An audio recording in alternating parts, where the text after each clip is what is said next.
What if I told you that a mystery planted over 20 years ago, all the way back in Skypiea, just exploded into the final saga? For decades, we've wondered about the four gods mentioned by the Shandia: the sun, forest, earth, and rain. We've seen Nika, the sun god, change everything, but chapter 1182 just revealed the world government's literal worst nightmare. The Rain God Zaza has finally awakened, and the implications for the Void Century, Monkey D. Dragon, and the true nature of Imu are absolutely mind-blowing. Welcome back to the channel, everyone. We are diving deep into what is arguably one of the most significant lore drops in the history of this series. Oda has finally pulled back the curtain on the second of the four legendary deities. This isn't just a cool new character design. This is a revelation that connects the holy land of Marijua to the sunken lands of Wano, and a conflict that has been simmering for 800 years. By the end of this video, you'll see why the simple sound of falling rain is the one thing that can make a celestial dragon tremble with fear. And this changes everything. Let's set the scene on the battlefield of Elbaf, where the chaos is reaching a breaking point. While Loki is locked in a high-tier struggle with Imu, the Holy Knight Killingham does something truly desperate. Using his dream monster ability, he summons a being that even he and his comrade, Summers, are terrified of: the Rain God Zaza. Now look at this design, because it is quintessential Oda. Zaza appears as a massive female-like entity composed entirely of flowing water, with four arms evoking the imagery of transcendent divine beings. Her face is hidden behind a ceremonial veil, but here is where it gets terrifying.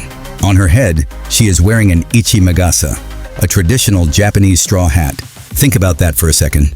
We have another god associated with a straw hat, but this one is tied specifically to the rain.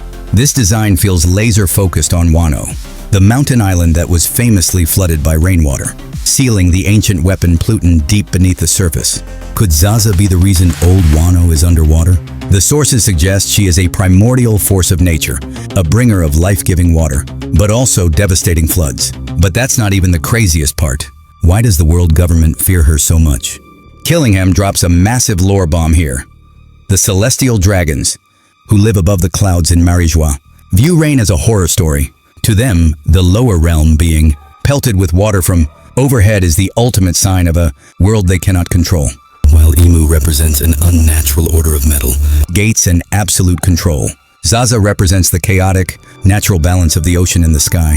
While Zaza is manifesting, the fight at the top between Imu and Loki takes a turn that confirms some of our wildest Void Century theories. Imu actually calls Loki a traitor from the past world, implying that the original user of the Needhog power might have once been Imu's ally before switching sides to Joy Boy. The scale of this fight is insane. Loki is firing ice and lightning arrows, while Imu counters with Nova, Eclipse, summoning black flames that look like demonic faces. But here's where the mystery deepens. Zoro and Sanji notice something strange about those black flames. They aren't just fire.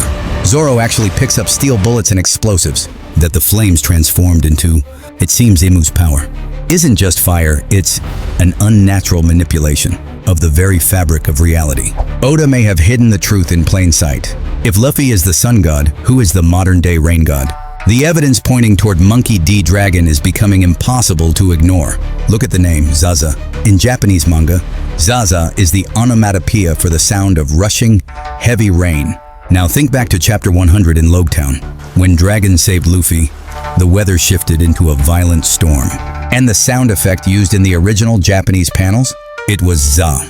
By naming this deity Zaza, Oda is effectively confirming that Dragon's storm powers aren't just a fruit, they are the manifestation of one of the four primordial gods. Dragon is the rain devil that the world government has spent 800 years trying to erase.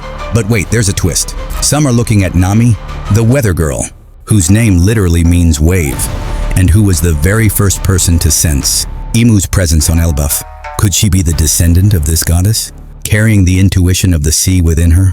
The chapter ends with Zoro and Sanji standing their ground, ready to face the buffed holy knights in this new rain god manifestation to protect the land of the giants. The race to save Elbaf has officially begun. So I have to ask you, do you think Dragon is the literal reincarnation of Zaza? Or is Oda setting up Nami for a divine power-up we never saw coming?